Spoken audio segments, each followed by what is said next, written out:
As Kazuya strolled down the street, his gaze fixed on the glowing screen of his phone. His stomach grumbled with hunger, and he was determined to satisfy his craving with a late-night snack. Suddenly, his attention was captured by a commotion erupting from a nearby shop. A wave of panicked customers burst out of the store, causing Kazuya to stumble back. In the chaos, two young girls slammed into him, knocking his phone from his grasp. His eyes widened with terror as he saw a man wielding a gleaming knife emerge from the shop. Kazuya knew he had to act fast. He shouted to the girls to flee, but they remained rooted to the spot, quivering with fear. The attacker raced towards them, his blade glinting in the dim light. Kazuya's heart pounded with fear, but he steeled himself for what he knew he had to do. Summoning all his courage, he lunged at the assailant, grappling with him and bringing him crashing to the ground. Kazuya turned to the girls and urged them to run, but as he did so, his voice trailed off. As Kazuya felt a warm trickle running down his side, he looked down to see blood seeping through his shirt. His attacker, spooked by the sudden turn of events, had fled the scene, leaving Kazuya lying on the ground as the life ebbed from his body. The two girls rushed over to him, tears streaming down their faces as they sobbed in despair. As the sound of approaching sirens grew louder, Kazuya apologized to the girls for causing them such distress. The world around him began to fade as his consciousness slipped away. When he opened his eyes, he was disoriented and confused. The ceiling above him was unfamiliar, and he wondered if he had been taken to a hospital. As he tried to piece together what had happened, he was struck by the luxuriousness of the room he found himself in.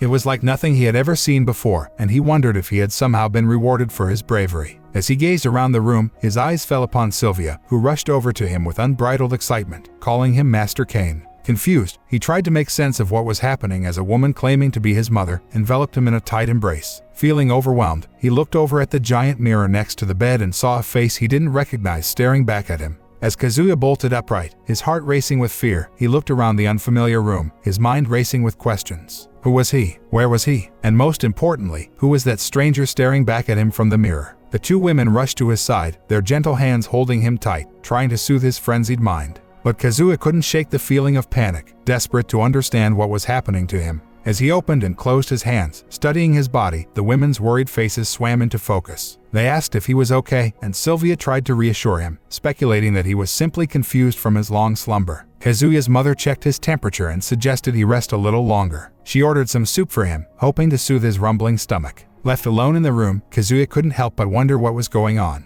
As Kazuya pondered his strange circumstances, he couldn't help but feel a sense of unease. Had he really been reincarnated, just like in the light novels? It seemed impossible, yet there was no denying the unfamiliarity of his surroundings. But as he thought back on the events that had led him here, he found solace in the fact that he had saved those girls from harm. Perhaps this was his chance to make a real difference in the world. Just as he was beginning to explore his new surroundings, Sylvia arrived with a steaming bowl of soup. As he savored the delicious flavors, he felt a warmth spreading through his body, calming his frayed nerves. But his peace was short-lived, as Sylvia gently urged him to lie down and rest. As he struggled against her efforts, he found himself bombarded with answers to his many questions. His new name was Kane von Seifert, and he was only 3 years old. His parents were Garm and Sarah, and he had an older sister named Rain. He was also surprised to learn that his father had 2 wives, giving him 2 half-brothers. His father, a respected nobleman, led an army tasked with safeguarding the borders of the Esfort kingdom against foreign invaders. The nearby forest was home to monstrous creatures, but adventurers kept the threats at bay, and Kane was fascinated by their tales of swords and magic. Excited to wield magic himself, he eagerly asked Sylvia about it,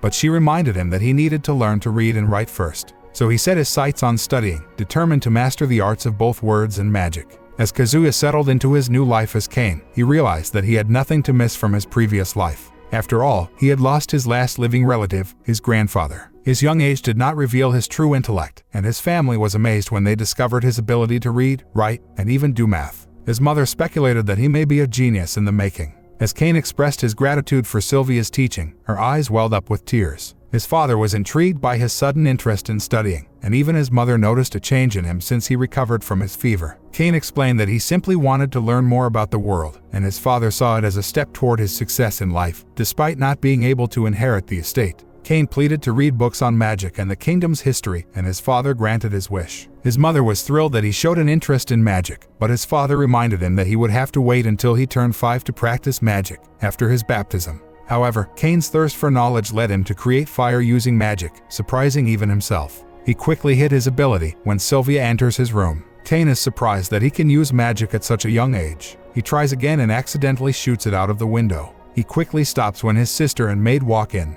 Rain notices that he has been studying about the outside world and decides to teach him more. She tells him about the 300-year history of the kingdom and the different races like elves, dwarfs, and beast folk. All of this makes Cain want to explore the world outside. As 2 years flew by, the long-awaited day of Cain's baptism finally arrived. However, the eager boy was running late. Despite that, his tardiness was worth it as his family couldn't help but admire how handsome he looked. As they made their way to the ceremony in a grand carriage, the ordinary folk watched in awe. It was Cain's first time seeing the outside world, and he couldn't help but feel exhilarated. During the ceremony, he asked his sister to show him her magical stats. She revealed that she could wield 3 types of elemental magic. But Cain carefully avoided the part that revealed his sister's affection towards him. Instead, he complimented her impressive stats. Their mother added that Rain had even achieved 2 levels of protection from the god of magic. Cain's father notices that he's confused about magic and protection, so he explains that they come in levels from 1 to 5. The higher the level, the more talent the person has. Cain's mother explains that protection determines how much magic is needed to activate a spell and affects one's skills. Protection is given by a god worshipped in the kingdom, along with 7 other gods. The baptism ritual marks Cain's 5th birthday and informs the gods of his age. The family kneels before the statues of the gods as a sign of respect.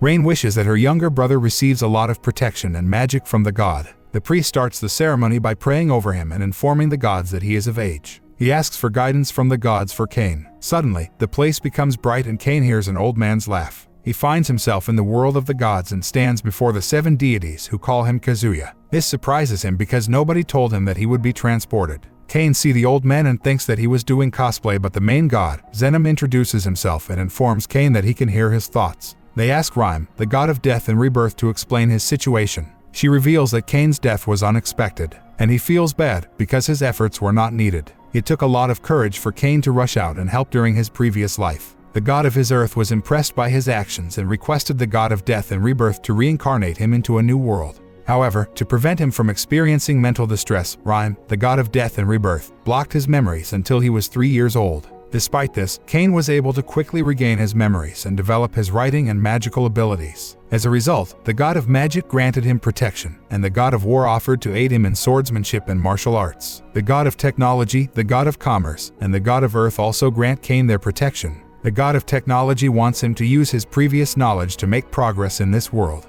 The god of commerce allows him to use the judgment and item box skill. The god of earth's perks are unique and will be revealed to Cain later. Cain thanks all the gods for their protection before Zenom sends him back. The priest notices Zenom's brilliance and Cain's father asks him to show his status since he received a lot of protection. Cain looks at his protections and realizes that it might be a problem if he shows them to his family. He pretends to have a stomachache and hides under a shelf to check his status privately.